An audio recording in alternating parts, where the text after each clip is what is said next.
Hi, you're listening to the Coffee and Technology Podcast. This podcast is brought to you by Cropster. In this episode, we speak with Chean. Chean is the co-founder of Groundwork Coffee in Los Angeles, California. Groundwork Coffee roasts certified organic coffee from producing regions around the world. Jeffrey tells us what it means to roast and grow a brand around certified organic coffees and supporting organic coffee producing communities around the world. We even discuss coffees tied to hallucinating drug plant varieties and rethink society's approach to what responsible coffee and drug consumption is. Hope you enjoy. Well, today we have Chean here from Groundwork Coffee. Extremely excited and grateful for your time, Jeff. Thanks for hopping on. Welcome to our podcast. Yeah, thanks for inviting me. Appreciate the invitation. Yes, welcome. Absolutely. So there's a lot we can talk about. Your history in coffee is long and exciting. May I just start right there? Maybe you can give us a quick rundown of the history of Chean in a few words. Well, in a few words. How do you encapsulate? In a few sentences. 29 years in 5 minutes, but you take what you need. Well, I'll start dropping out of law school. I discovered specialty coffee on the way to law school every morning when some of the first Starbucks were opening in Los Angeles. I passed by one. I stopped in. And I was always struck by how what I was tasting in the cup, didn't think of it exactly in that context, but it was more like, gee, what I'm tasting doesn't taste like the little sign just says I should be tasting. And so I thought that was interesting. And then after I dropped out of law school, I found myself in a position where I was able to do some light catering for television and primarily on the NBC lot. And I was doing coffee, donuts, bagels, muffins.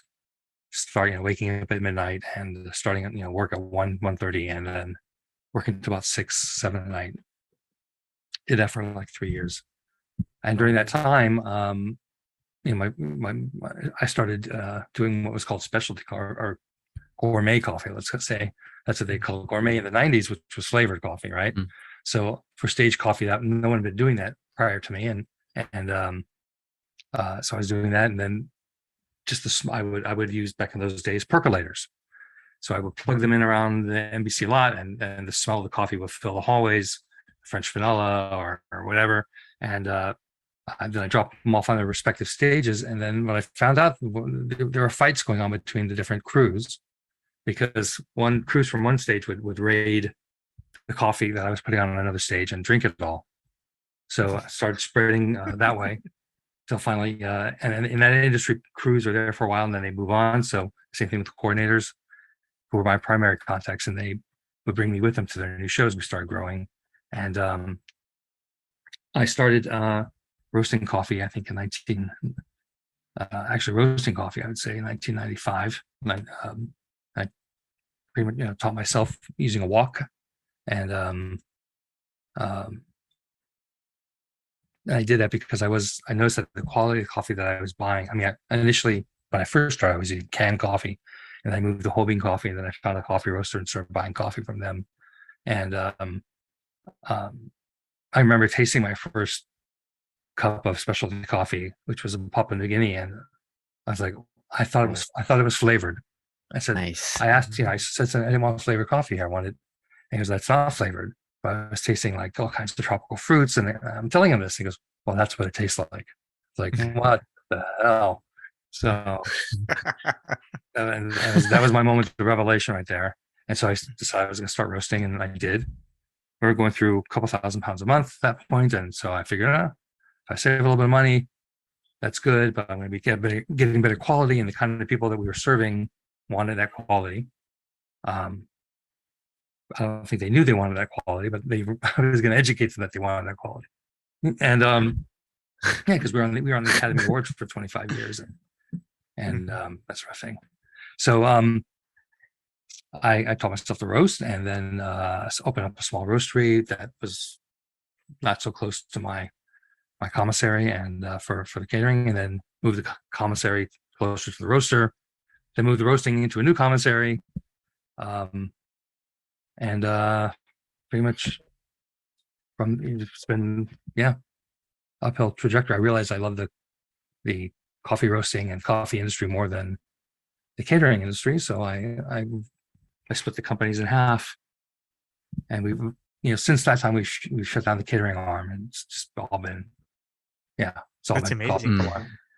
So that means you have been really at the center of so many shows and productions over all those years.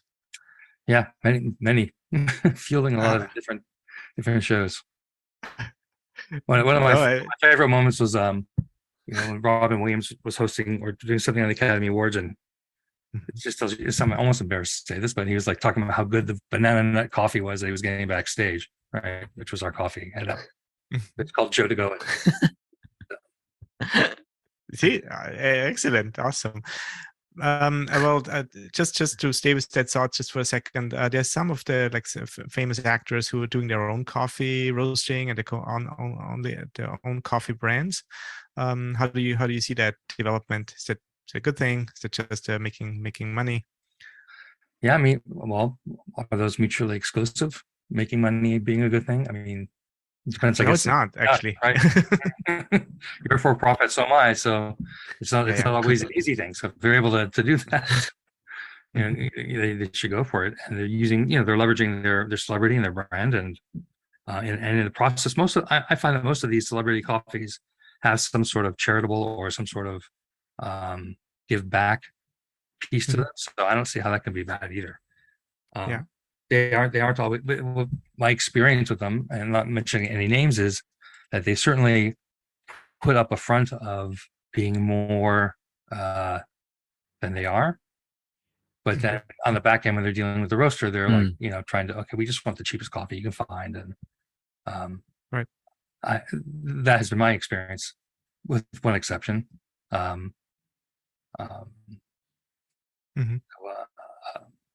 But some might have been coming out of that what you did at the awards, because they got your coffee. Possibly, yeah. I remember sitting down. I proposed to Wolfgang Puck because he was the caterer on that show. I always has been. Gee, why don't we do like a private label? Get the Wolfgang brand on the coffee. And of course, he did it, but with someone else. Great idea, man. Thanks. That sucks. It kind of makes me think of something. I don't know if you can answer this, but I've always wondered why to you having some experience in the catering side of the food industry, essentially, why is it that normally if you go to like a high-end restaurant, usually the coffee is not up to par as you would expect, like the food would to be? I mean, it's kind of a thought that just came to mind, but maybe you have some insight into that you I've always wondered. Sort of taking my sales pitch from the night, like, okay, back in before there was a concept of the third way, right? Was I remember being in competition with someone for a particular restaurant, and at that time, again, this is 1995. I'm like, oh, Colombian is Colombian, right? And everyone always thought, oh, Colombian coffee tastes like this, and Guatemalan coffee has these characteristics and tastes like this. And people could say, oh, I've tasted this coffee, and oh, this is this and this is that, which you can't do today, right? Right. Because the best Ethiopian coffee I had, I remember one year ago, God, this is the best Ethiopian coffee I've ever tried. And then I looked, and it was this natural coffee out of Nicaragua. So, and I was at this advanced cupping seminar, like 100 people were there, and we're trying this coffee. Everyone thought this was the most amazing natural Ethiopian. And it was in fact something that Miguel did from Kau, right? Where I fermented this in Coca-Cola and then let it rinse in seawater, and then it's just, so no, it's not Ethiopian. And I mean, at the time I was thinking, it's great, you've taken like a $20 coffee and turned it into a great $3 coffee or $4 coffee, but we're being mistaken for a great $4 coffee. But my pitch was exactly that. I would say, you go to a restaurant like Morton's and you'll have beautiful meat, and they lavishly source their meats and they prepare them perfectly, and all these great side dishes, and then you have a beautiful dessert, and then you get this cup of coffee, which kind of, I would say, is the precursor, right, to Commetier, in the way that the Dow Egberts, which they sell you a big block of frozen coffee, right, and you put it in a machine, and but you find Dow Egbert at Burger King. You find it in prisons, right? And hopefully you don't find it there, but you hear it's there. And you find it at Morton's, or you founded at Morton's at one point. I'm like, how is it that coffee is always an afterthought? So I think one of the things I used to, back in '95, I was saying, look, think, when approaching chefs, think about coffee as part of your culinary experience, as a culinary ingredient, not as some, afterthought, or let's just get the cheapest coffee and whatever. A lot of times, some of these coffee services that were out there, like Farmers Brothers, they have huge. I visited their plant, and huge amount of spices that they move, right? People are like married to their pancake. Like, I would love to switch to you guys, but I wouldn't be able to get my pancake mix, right, from Farmers Brothers. So there's that as well. So there's other ties to spices or other things that they get, as well as the coffee, and it's all clumped together. But then it became, educating people as an awareness. That all Colombian coffees don't taste the same. Like, if you're using a Catamore is in your bag, what you're selling, and you don't have an awareness, this Bourbon tastes so much better. That was a wake up call for me too. It's like, oh wow! Then I started researching that, and then we started sourcing all, let's say, older heirloom rootstocks. I mean, it's also, when you compare to other products in the restaurant industry, right? It's easier to find good wine. I guess it's like, you just have to source those bottles, get a little bit of education on it, but possibly not too much, and let the guests do the rest, kind of. With coffee, it's a little bit different. You have to get equipment, you have to get training, and it's kind of a lot of effort for, I would say a cup of coffee. What can you charge for versus a cup of wine? What you can charge there? So I think there's a little bit of a. It's not so easy to open a decent coffee program. But from a food service perspective, you need to look at every individual thing you're selling and the margins on that. But you also need to look at the overall experience and say, okay, well, I'm going to make more here and less here, and maybe remembering that for many people, the taste of the coffee is the taste that they walk away from your table with. It's the last thing they taste before they walk to their car.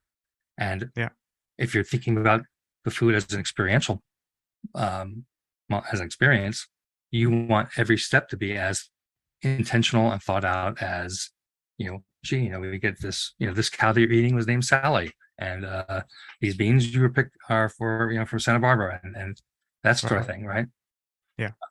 So I totally agree, and I do the same. Like, if I choose a certain restaurant, sometimes I choose it because the food is exactly what I want, but sometimes it's the coffee. It's like I go for that breakfast because I know what coffee they serve, and that lures me in and makes me pay all the rest, enjoy all the rest too. I have another episode on that. A gas station chain in Eastern Europe chose to serve better coffee to their truck drivers, and educated them, and did like a huge investment in upgrading their equipment, their coffee, their training, and it was not obvious to me at first. It's like, why would you ever do that?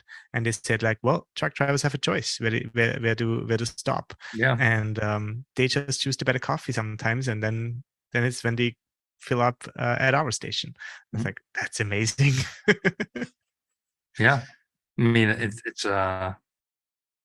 that's a great example. And like, even think about even Dunkin' Donuts, right? I mean, people talk about their coffee more than their donuts, or back east. Interesting. And they realized very early in the game, actually, that's a thing, and switched their programs over to better coffees. So let's push the boundaries even more. We just already discussed how hard it is to get good coffee into people's hands, and now you come with the organic proposition, which is like your brand, which is what you believe in, which is what you serve to your customers. How does that come together? Where does it come from? How does it work? Maybe you can talk a little bit about it. Sure. Well, for me, it started when my kids were, well, I mean, even before that, but I'll use this as an example, like when you become a father, right? Mhm. And in Los Angeles, if you're a parent, you know that at some point your kids are going to get this thing called RSV, which is a respiratory viral thing. And that's because of the air quality here. Mhm. Right. So being a coffee roaster, I, when my kids were hit with this thing, one after the other, sometimes it develops into permanent asthma, sometimes it doesn't. Uh, I certainly you think about, okay, well, what am I contributing to this air quality in Los Angeles? What can I do to mitigate, what we're doing? And so, long before we were required to, we had afterburners, and we were always trying to find newer, better ways to, reduce our emissions. Because I didn't want to be contributing to other kids having to go through this. Mhm. Mhm. Same thing with organic, right? So initially people think, oh, well, my body, I eat organic food because it's good for me or better for me. It doesn't have, let's take glyphosate, right? When agrotoxins are being sprayed on those plants, you think, oh, it's on the outside of the plant. So if I wash it, it's going to be okay. But people are not thinking about how it gets uptaken through the root system and permeates the entire plant. And but I'm going to say that's only half the equation. But I think that's the equation most people think about. The other thing that a lot of people don't think about is what's the impact of working with those agrotoxins on the workers and on the farmers and on the soil in those areas where these things grow, and in the groundwater where it goes down and has a half-life of however many years. So this was something, I said, yeah, drink and eat organic food for you, but let's think about the value chain. And part of this again came through my kids, where I was thinking, they, in second grade, they each were assigned a project, a farm to table project, like following. They were assigned a food to follow, and they had to put together a poster. And two of my kids got coffee. I don't know if it was coincidence or because they knew I was in the business, but and my son got broccoli, which is not as interesting a value chain as I might say that coffee has. But thinking, about well, I mean, again, not want to sound so California, but the mindfulness of, what it takes to get the food to your table. Like, again, from a kid's perspective, sliced bread just shows up in your house, right? And that's what the great thing about this project was, to make them think, like, how did that sliced bread get to my house? How many people had to touch the ingredients and the processes for it to go from being wheat, to being sliced bread. So and a lot of people, especially when you're young, are unconscious to this line of people that stand behind every single thing you touch in this world, like the headphones you're wearing, the microphone I'm using.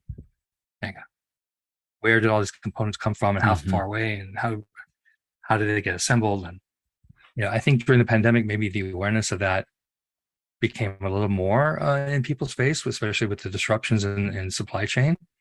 When all of a sudden you couldn't get toilet paper, like, what? We can't get toilet paper. There's a picture of my ex-partner holding up we went to Costco. We went to 5 Costcos, right, to find this big. We finally found, just as they were putting down the pallet of toilet paper, she grabbed one, right? And she's like, yes. Sort of having, you live in a with a mind of abundance, and that's what people say you should do. But I think the pandemic forced us to look at what a scarcity mindset was like, and hopefully people came to an appreciation of like what it takes to get products to market. So thinking about those people who have to carry those cans of agrotoxins on their back, and spraying things, and the glyphosate maybe causes autism and kill kids, and the effects will spread. So actually, as I travel around, I talk, when I meet with organic farmers, which is what I try to spend most of my time doing. I ask them, why did you become an organic farmer? And I videotape, and no, not videotape. I use my phone, but I record their answer. And with very few exceptions, the primary reason is for my health, the health of my workers and family, and the health of our community. That's why. So even though there's a stigma, right? So sometimes I talk to farmers who are not certified organic and they get hustle. Like, why would you want me to do that? Why would you want me to reduce my yield? Why would you want me to take that hardship on? Which, I think is, basically the party line as expressed by Dow and Monsanto. This is why you need us. And I've had experience with that. For your health, right? For your health, and I guess some people have said, for the extra premium as well. That's fair.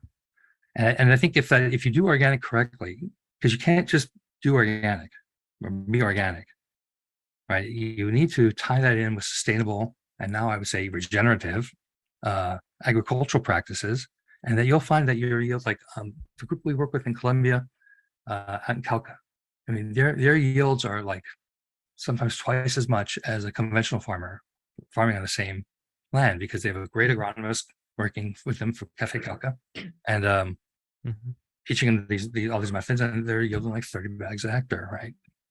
And I've seen some people doing like 5 bags a hectare, or conventional farmer average 17 to 18 bags a hectare, right? So it doesn't have to. There might initially be a step back as you're learning, and as the trees are learning how to now be get nutrition from these new methods.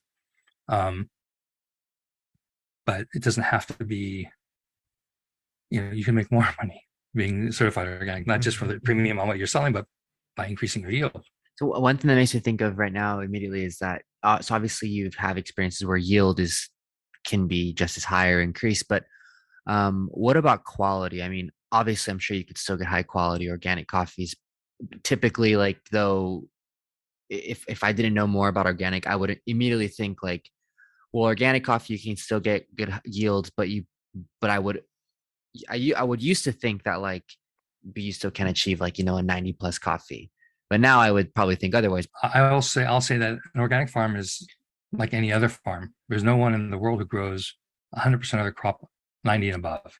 And it's only very new people in the industry who have no experience who think that, right? You'll know that the yields on a farm will range from, could be even 100 to like 60. And maybe it's a bell curve. I don't know.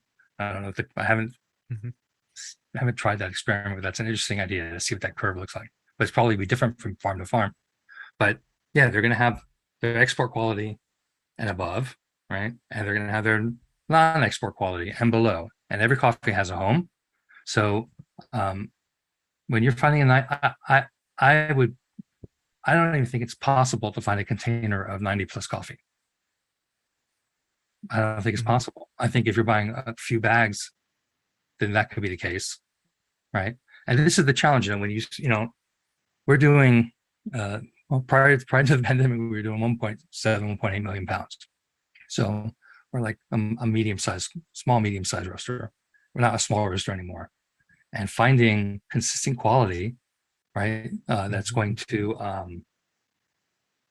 is difficult, right? So when you look at the world of coffee, what is specialty coffee as a percentage of coffee grown in the world? I mean, I don't remember what that statistic is. I want to say 10%, okay, score of 80 and above. I call it 80 to 82 high commercial. I don't call it specialty because our minimum buying is at like 82 and a half.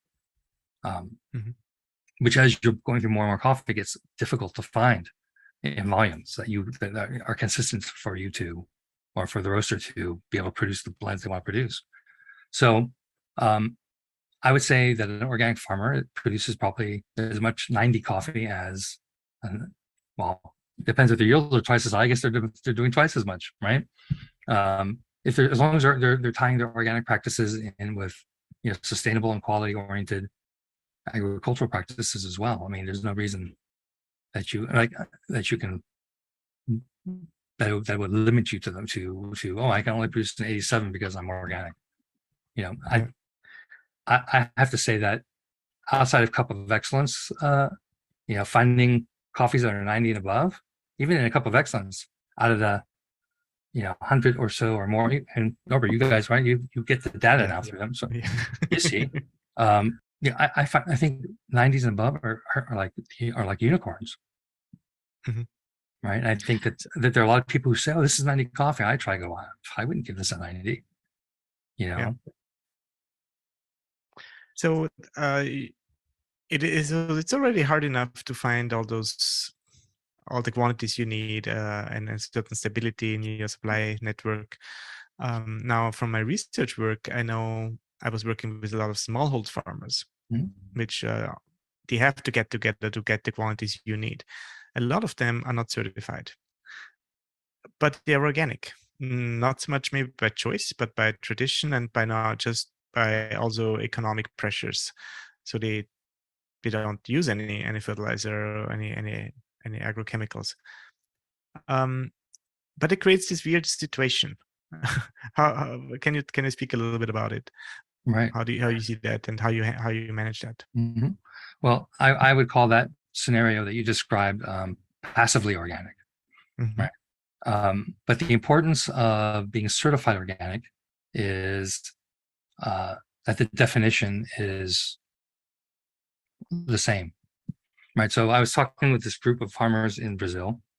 They go, "Oh yeah, we're transitioning to organic." I'm like, "Well, are you working with anyone?" "Oh no, we're just doing it." And they, Mm-hmm. "Well, what do you mean?" So I learned more, and I see they're growing their conventional crop on top of this hill, right? So they're doing whatever they're doing up there, they're spraying and their fertilizers, which of course all that runs down into the area that they're designating as organic. And like I go, you realize you're contaminating your quote unquote organic stuff. And you know, we received, I would say, some opposition from the co-op that they were part of, a very large co-op there, who, when I was there as a visitor, as a judge for a couple of excellence, they were put on a whole show about our sustainability and this and that. And they talked about all these things. And I went up to the presenter after. I said, "Well, you didn't mention your organic certification." "Oh, who wants organic? And why would anybody want to do organic?" So this group approached a partner at the time who was wearing a Groundwork shirt and said, "Oh yeah, we've heard of Groundwork and we want to be organic." And so we arranged a meeting. And but before the meeting, what I had sent an agronomist out there who specializes in biodynamic and organic certification, also is an inspector for those organizations. But I guess the co-op had sent someone from Dow or whoever, their agronomists, who was saying, "Well, you're going to destroy your business if you transition to organic and stop using fertilizers. You're gonna," and so they got scared. So I would say the importance of being certified organic is that everyone's singing the song from the same songbook. Mm-hmm. Like, well, to me, organic is I'm going to do all these things, but I'm still going to use a little bit of the red label stuff here, just a little because I need it. Or I'm going to mix them together, or I'm going to, no, there's mostly organic coffee beans in there, and I'm going to mix them with my neighbor who's not, and so we can get more. It's like there's a bright line between what is and what isn't, what's allowed, what's not allowed, and there's accountability, right? Theoretically with an inspector who goes out there. But there's also some fraud, right? So you don't always know what you get, right? So Right. why I visit. I think there's some scare out there, or some people are afraid. Farmers are afraid to change. It's not so easy for them to switch back, or they only realize what they have done maybe 2-3 years later. It's hard for farmers to take that decision to transition into organics.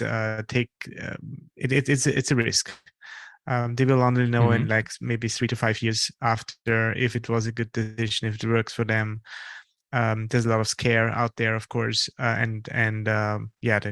of course, some companies, or there's different interests in the supply chain, of course, and the supplier supply chain is, of course, wanting to sell their products. But also there's people like you who would like to buy that product, and I know that sometimes there's development projects, or there's governmental projects helping in a transition phase.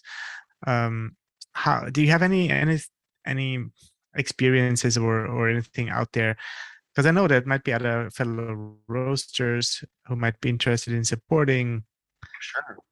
The sort of things that we're able to do now that we're larger than we were 20 years ago more impactful, right? So one thing I'm going to also say that sustainability doesn't just tie in with agricultural practice. I think it ties in with business practices. So when you say, oh, these are our partners here, it's like, well, what is a partner? I mean, Nick and I just broke up with someone, right? So the partnerships have beginnings and ends, but typically they last for a period of time. So when I say that, if you're saying you're a partner of someone, big part of sustainability is, creating a partnership where they know that you're going to be there and that you're going to buy from them year after year after year, so long as they're upholding their end and their agreements, and you're upholding your end and your agreements. That's a huge part of sustainability, because they want to, they need to know what their market is. So creating a stable market for them. The other piece of that would be, and that would also mean, I'd say, not dancing around. Like, so, we buy this container of coffee from these producers in Colombia for 7 years now, right? And so I was out there when my first year out there meeting everybody, and we had a meeting with the board of directors, and we're saying, okay, well, we'd like to help you. What do you need? So I think lots of other people go the other way around. They come out with preconceptions about what they want to do at a place. And I've seen places where, like in Guatemala, where this group came in and they're like, oh my gosh, we're gonna build a library, and we're gonna build a computer lab and provide an internet for this. And so they go out, and I saw the library. It basically has no windows, has no floor, has no books, no shelves. There's some goats and chickens living in there, right? And there was no librarian. So they built the building. They had the photos of the handshaking and the ribbon cutting, the brand new library, and then they're gone. And so if you don't provide or create a structure that will be self-sustaining, that's not really sustainable. I mean, and it's just a photo op, not a real project. So when we do stuff with people, and in fact, even at the size that we're at, it's not like we can be throwing millions of dollars at projects around the world. We have several projects, and we're trying to do some more. We're like everyone else, still recovering from COVID and the economic consequences of it.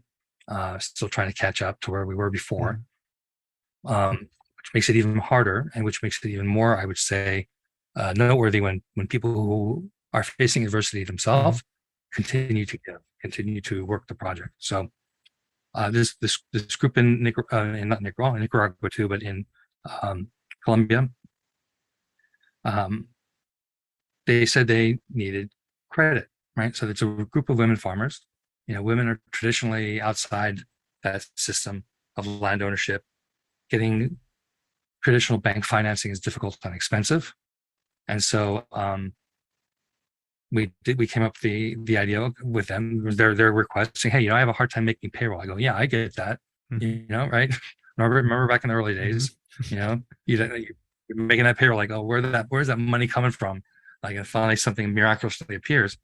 And so they're between the time that they pick the cherries and the time they get paid for everything, there's this gap where they don't have necessarily enough money to make payroll, or to, or if it's just their family working to eat. So the idea was, let's create a revolving credit fund.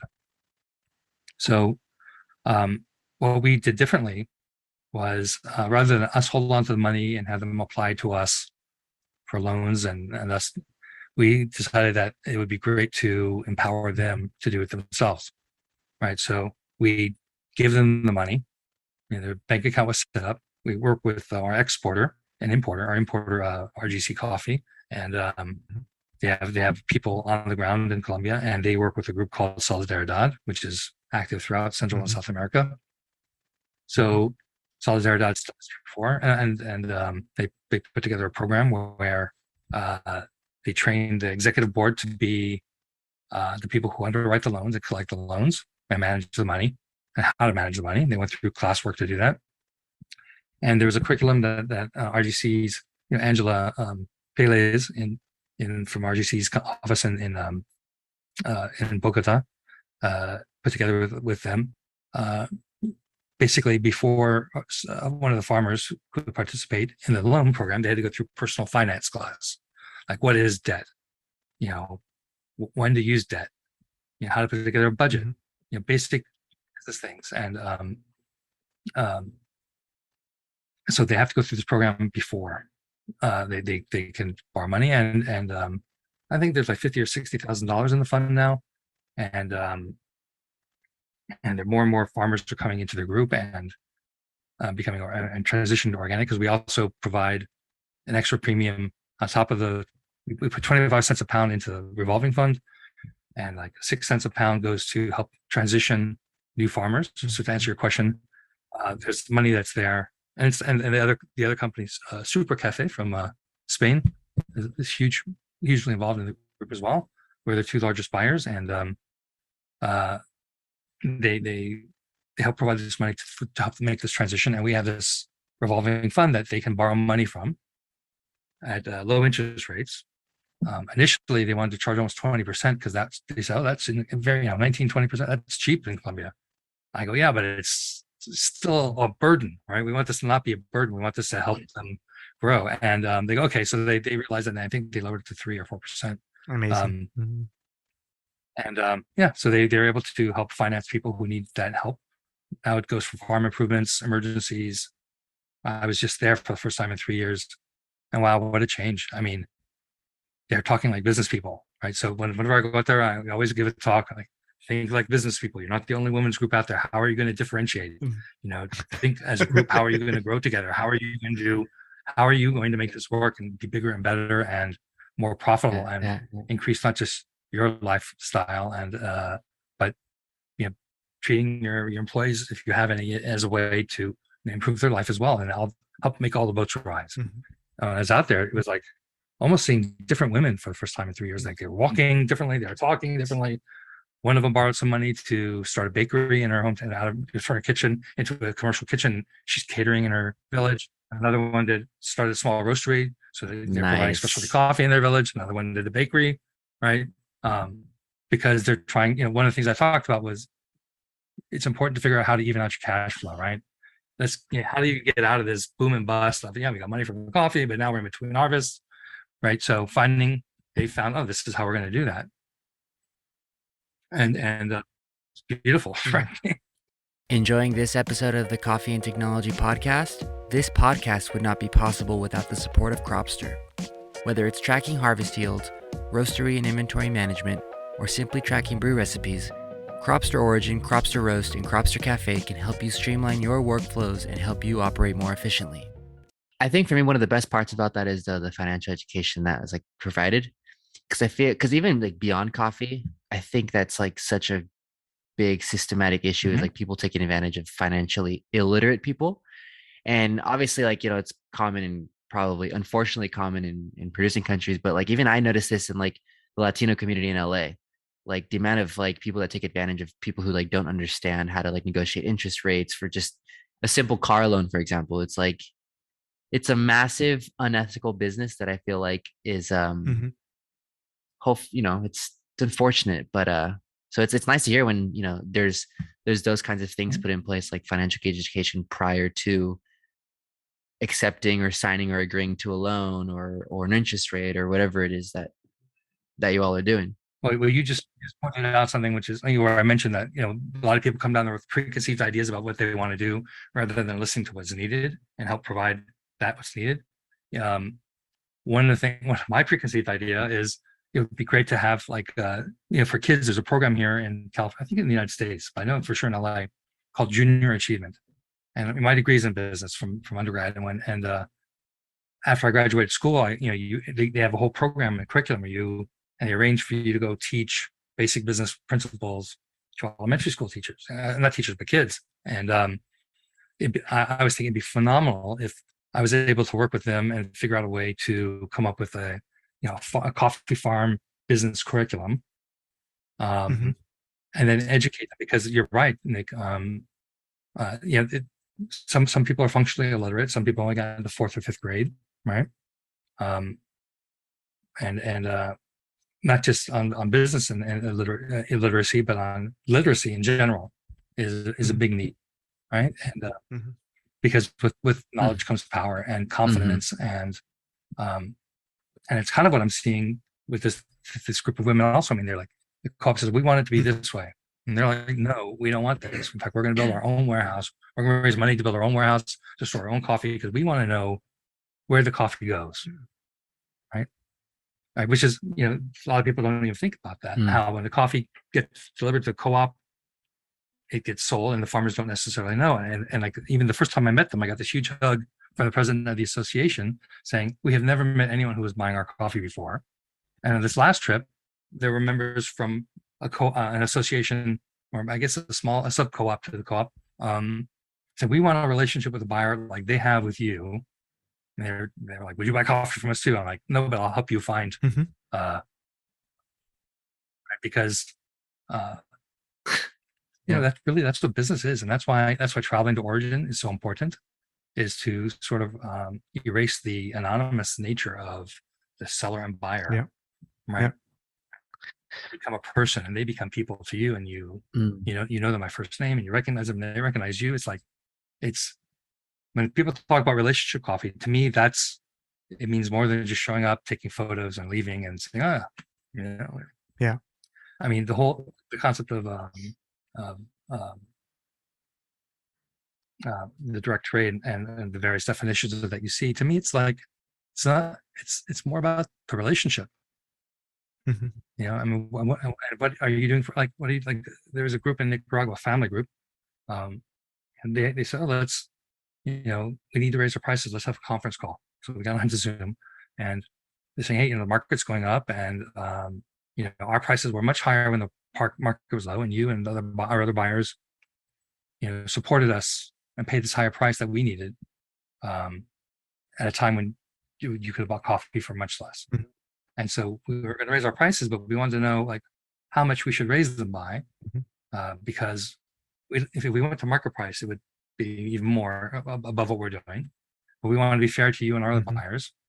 But on the other hand, we also still need to make recognize that the market is up, and we need to recognize that value. And I go, you absolutely should. You should raise your prices. And I said, I think, look at what you need to make, and look at the cost of your inputs, what's going up.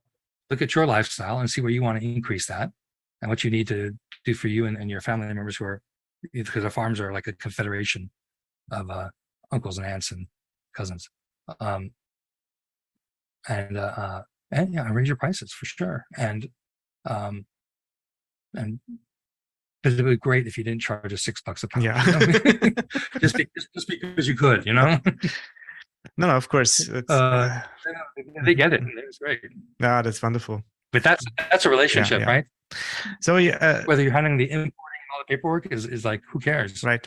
No, I think the relationship is at the basis of all that. But you're also very good in putting in structures, and you have just mentioned that on, like, putting those programs in place, the financing program, education programs. And I also know that you put your own programs in place, and I'm talking about the B Corp. So that is also, it's a program, it's a structure, but it's also, you do this for a reason. Can you talk a little bit about B Corp? I know it's becoming more popular amongst coffee roasters, amongst coffee people. Well, I think the main thing we're doing these things. I mean, it's a long process, right? As I think you know. I was just talking to someone else who took 4 years or 5 years for their certification. It took us 2.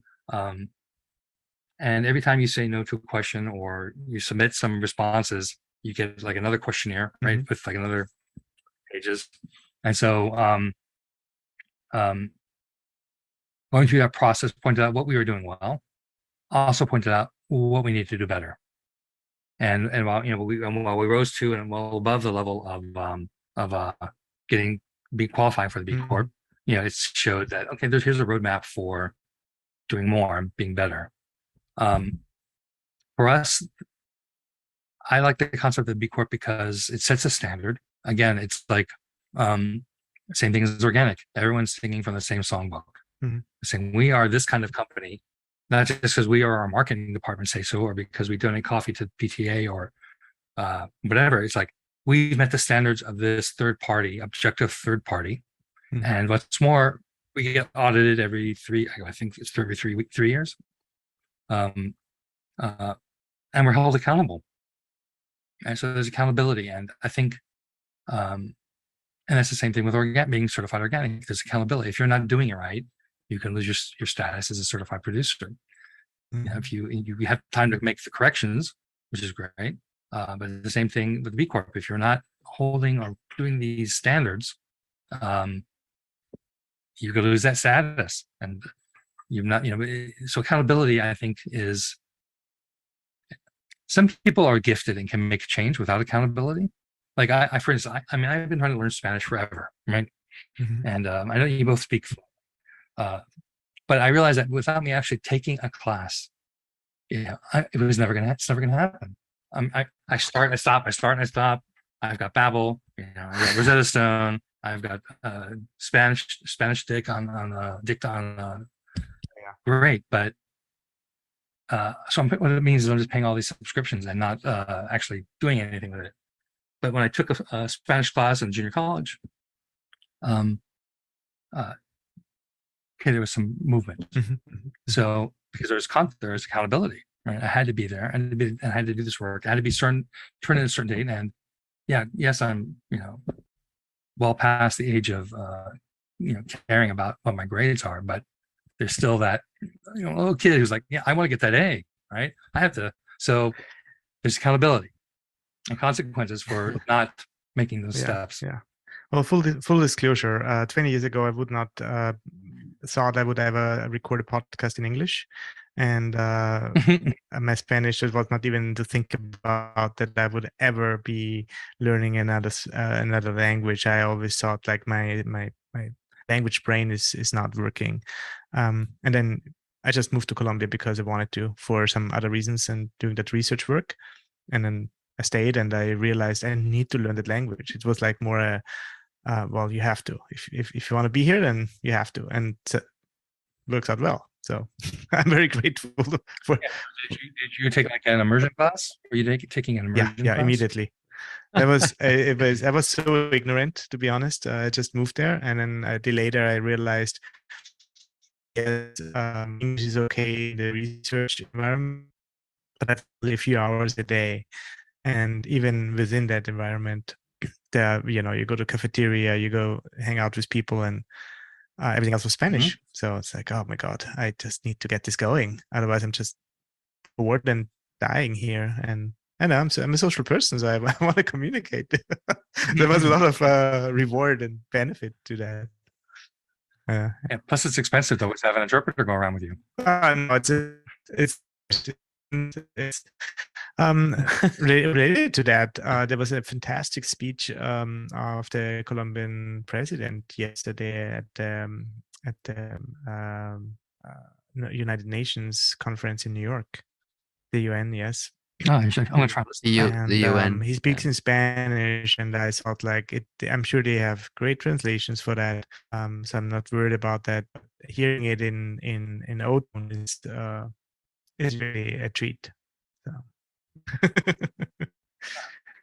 Maybe I'll try and get that recording and listen to it. Yeah, I would. Because when I was just there, everybody seemed to be very worried about. I shouldn't say everybody, but a lot of people seemed to be worried about him and what the impact was. Well, and they should be, because a lot of people, what he basically says is what we were, what you basically said today on the effects of agrochemicals. And he said, well, everybody's worried about climate change, but you're destroying our natural forests by just trying to get rid of one plant. But that plant is sacred, and that plant has so many other positive effects, and so many. It's such a small part of the problem, and really, it's not the plant which is the problem. It's society. It's how how drugs are used and all that. And so I think it's a very, very strong voice in a world where we hear more the other side usually, and I like that balance. That's where the worry comes from, because it's so different from what everybody else would like to think and how our system currently works. And of course it will not be easy. So, and that's what do we do with that now? how do we change society? How do we get rid of drugs? How do you? It's like I mean, I wouldn't know how to answer that in those three seconds. So, right, but at least it's. Or the other question is like, or do we need to get rid of drugs, or do we just need to teach people how to use them responsibly?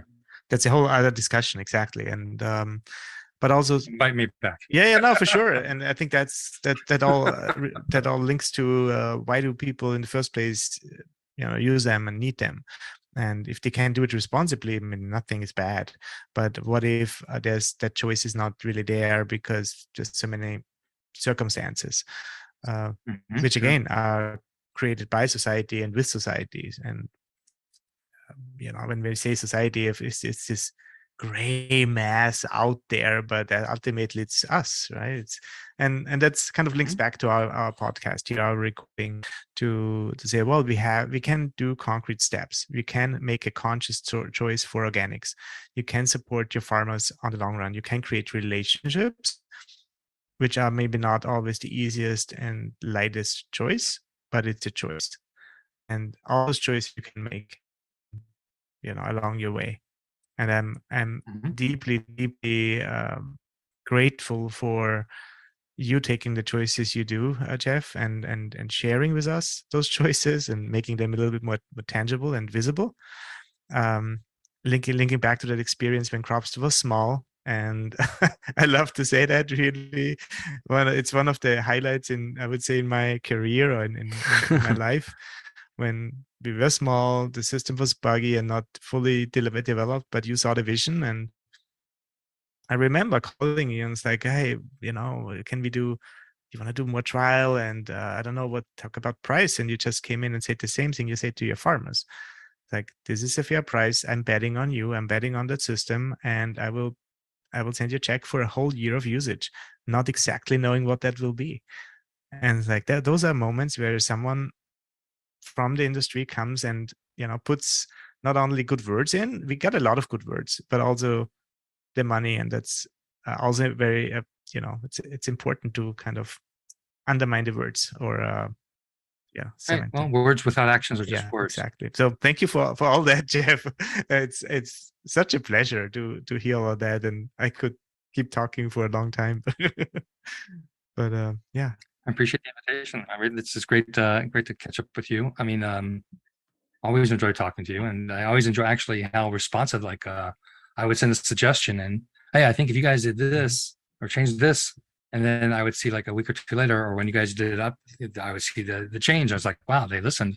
They made this happen this way. I was like, it's so, the perception even back then. I mean, I knew it was small, right? But probably people thought, oh, we're a Cropster, and it's like this. You don't know how big it is, right? When the groundwork, it's like, well, it's really, me and a couple of partners, still small family-owned businesses, really.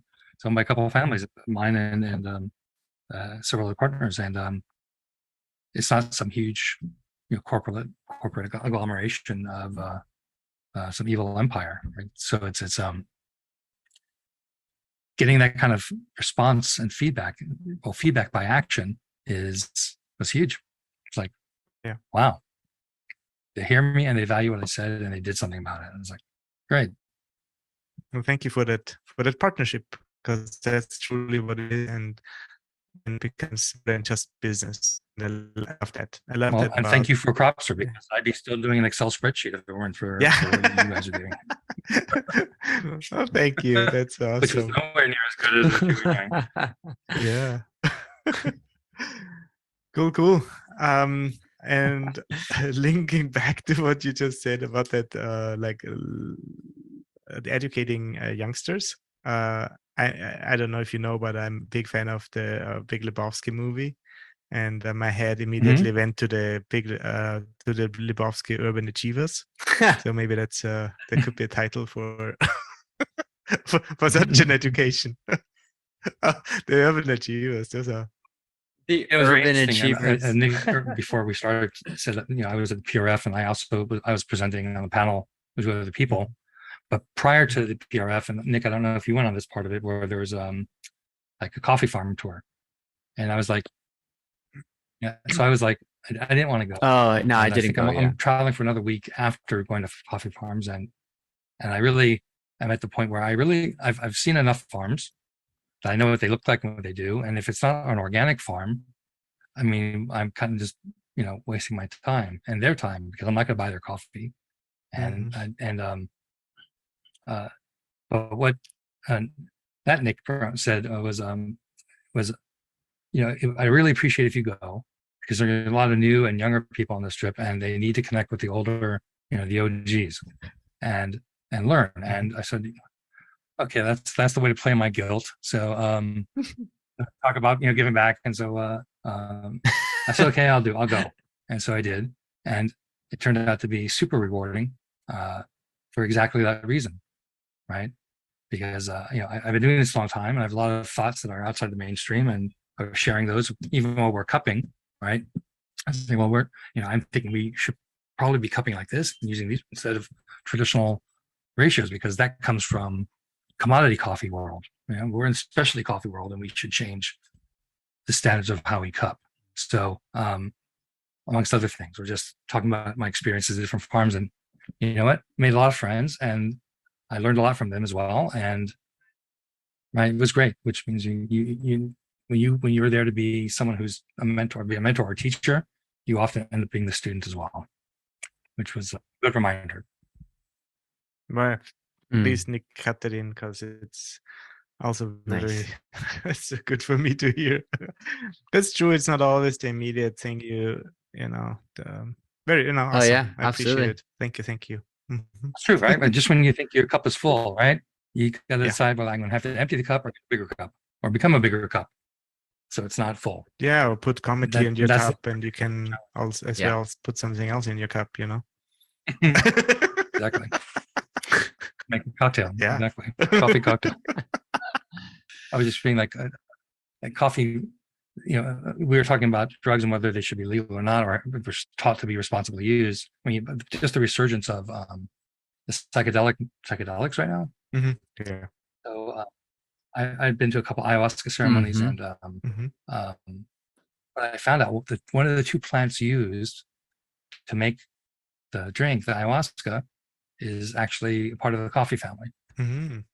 It's a species that has, not a variety of species, that has the active ingredient DMT in it instead of caffeine. Oh, we know it's a legal drug. We know that. It is illegal. I didn't know that. It is. But it's a super. They're finding that these sort of drugs like psilocybin and ecstasy and ayahuasca are great for treating post-traumatic stress syndrome, right? Depression, addiction, drinking, smoking, other addictions. So they're being used, and even for people who are dying, to help them deal with dying. And so, coffee is one of these magic plants. It is. It's a magical plant, and while not magical in the same way that these plants are magical, it has its own qualities that make you feel good. And what my hope is that people, when they hear me talking about this, approach their cup of coffee as though they're about to sip out of ayahuasca and say, how is this going to make me get in touch with the whole world? How is this going to make me connect? How is this going to make me a better person? Right? Dig into that inner wisdom. Yeah. And not just as, I need this to keep me awake, something more, or maybe be awoken in a different way. To me, that I didn't start drinking coffee in my early years, so it only just more recently and on a regular basis. But it was always a saying for me, even when I was 15 years old, like, let's have a coffee. And that maybe comes from this like Viennese tradition of like a coffee house, a space where you sit and talk and be in society. But it also can relate to what you just said. It's like you have that drink which connects people. And I just recently talked to my cousin. She works for a big hospital, and she's like part of the administrative staff on top of that hospital. And she said, we talked a little bit about coffee and the coffee infrastructure, just because she knows I'm the coffee scene, and she said something so important. She said, "Norbert, you have to understand that coffee needs to be on the table because sometimes the conversation is a little bit tough, and sometimes the guest coming in, it's like it's an icebreaker. It's something we kind of." It's the first thing you kind of offer, and I thought like she's so right. It's such an important drink. Just coffee. It's not just same in Colombia. You go to any meetings, FNC or wherever, and every hour just serve your tinto. That's normal. Exactly. And it keeps the spirit. It keeps so I think there's a lot to that, and not only just waking up. Jeff, That's the thank solid you, end thank you, right thank there. you. So good to talk to you. Very, very happy about our Likewise. conversation.